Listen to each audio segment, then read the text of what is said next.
15ই ফেব্রুয়ারি 2026, মহাশিবরাত্রি। এতটাই শক্তিশালী একটি দিন যে এই দিনে করা একটি মাত্র মহা উপায় আপনার জীবনে বড় পরিবর্তন এনে দিতে পারে। আমি নিজের অভিজ্ঞতায় দেখেছি, যারা গভীর সমস্যায় আটকে ছিল, এই দিনের এই মহা উপায় করার পর তাদের জীবনে সমাধান আসতে শুরু করেছে। কান্না ভেজা চোখেও হাসি দেখা দিতে শুরু করেছে। আর যারা বড় কোনো আর্থিক জটিলতায় পড়েছিল, তাদের সমস্যার সমাধানও ধীরে ধীরে আসতে শুরু করেছে। আর এটাও আমি দেখেছি, যারা এই দিনটিকে এড়িয়ে যান, তারা পরে বারবার ভাবতে থাকে, ইস, সেদিন যদি এই উপায়টা করে দিতাম। মহা উপায়টি কিভাবে করবেন ভালো করে স্টেপ বাই স্টেপ বুঝে নিন। সবার প্রথম কাজ শুদ্ধি, অর্থাৎ এই দিনে শরীরকে শুদ্ধ রাখতে হবে স্নান করে। আর বিশেষ করে এই দিনে মনকেও শুদ্ধ রাখতে হবে। আপনার জীবনে যেসব জিনিসকে আপনি অযথা জড়িয়ে ধরে রেখেছেন, এই দিনের জন্য সেগুলোকে ছেড়ে দিন, রিলিজ করুন। এই শুদ্ধি শুধুমাত্র বাহ্যিক নয়, অন্তর মন থেকে শুরু করে বাহির পর্যন্ত সর্বত্র হওয়া দরকার।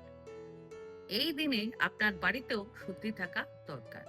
একেবারে দীপাবলির মতন করে ঘর পরিষ্কার। দ্বিতীয় কাজ, শিবলিঙ্গের অভিষেক।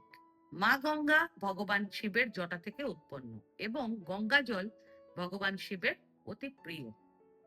তাই শিবরাত্রির দিনে গঙ্গা জল দিয়ে শিবলিঙ্গে অভিষেক করলে আপনার বড় বড় মনোকামনা পূরণ হবে। আর শিবলিঙ্গের অভিষেক পঞ্চামৃত দিয়ে অবশ্যই করবেন।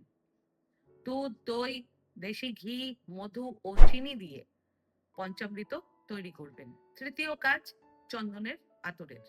শিবলিঙ্গের ওপর চন্দনের আতর অর্পণ করলে আপনার জীবনের যত রাহু সংক্রান্ত সমস্যা আছে, সেগুলো শান্ত হতে শুরু করবে। রাহু মানুষকে বিভ্রান্ত করে, আর শিবরাত্রির দিনে ভগবান শিবকে চন্দনের আতর অর্পণ করলে রাহুর সৃষ্টি করা সেই বিভ্রান্তি ও সমস্যা থেকে মুক্তি পাওয়া যায়। চতুর্থ কাজ, ব্রত পালন। সম্ভব হলে সারাদিন শিবরাত্রির ব্রত পালন করবেন।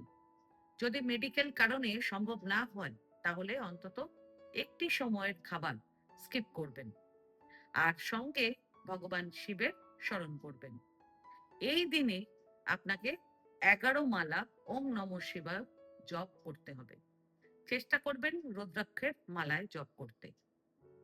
আর যদি সেটা না থাকে, তাহলে সাধারণভাবেই 108 বার করে মোট 11 সেট জপ করবেন।